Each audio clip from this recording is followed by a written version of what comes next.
नमस्कार प्रणाम। हम खेसारी लाल यादव और हमरा तरफ से जितना भी देवघर में आयल कंवरिया बाड़े सबके स्वागत बा, वेलकम बा। रवाई हमरा दुकान पर और उचित दाम पर सब सामान लेके चल जाई। ए चाची, ए काकी, ए भौजी, भाइयों, अरे हनावा बाबा बाबा हनावा बोल बा बोल बा ए बा अरे हेले आवो व्यवस्था बा कावर टांगे के हई बिना लहसुन के लिट्टी चोखा खा के जा। चाय गरम शंखा पोला ए बम हेने आवा हेने चला।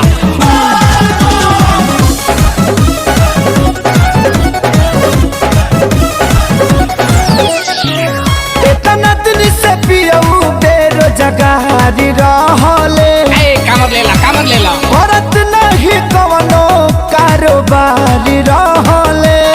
ए बम भौजी खातिर चूड़ी ले लो। इतना दिन से पियऊ बेरोजगारी रहले, ए शिविर में आवो औरत नहीं कवनो कारोबारी रहले। सब व्यवस्था बा हमनी के ऊपर भोला जी दे दिहले ध्यान, अरे दे दिहले ध्यान। देवघर में खुल गइल बाटे सैया के हमरा कांवर के दुकान।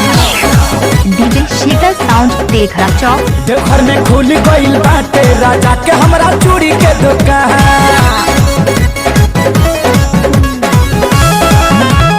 ए काकी बम तनी नकी पतोहिया खातिर टिकुली से नूर ले लो।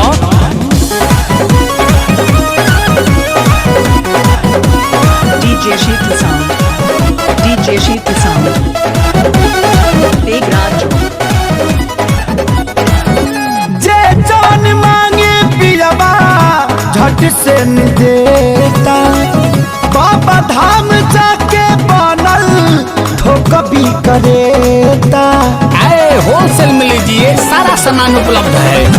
जे जान मांगे पियबा झट से न देता, बाबा धाम जाके बनल ठोकबी करेता। पूरा मोबाइल मन के सारा यारामान, ए जी सारा यारामान। देवघर में खोल ले बाड़े राजा जी हमर पेड़ा के दुकान। देवघर में खोल ले बाड़े राजा जी शंखा पोला के दुकान। हेलो एक लड़का खो गया है जिसका नाम नीलकमल है। अगर किसी भी बम को मिले तो शिविर में लाने का कष्ट करें। उनके माता पिता बहुत देर से परेशान हैं। डीजे शीतल साउंड तेघरा चौक। हो गइल सफल हमार भूखल सुमारी, बड़ी आदमी बन गइले सही आखे सारी। ए चूड़ा पेड़ा ले लो। हो गइल सफल हमार भूखल सुमारी, बड़ी आदमी बन गइले सही आखे सारी। यादो रात सोनू आशीष पर भइले में हरबान, अरे भइले हमें हरबान। देवघर में खुल गइल बाटे सैया के हमरा से नूर के दुकान।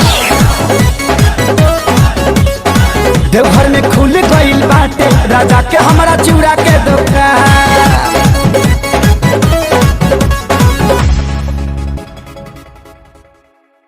देवघर में खुल गइल बाटे सैया के हमरा कांवर के दुकान।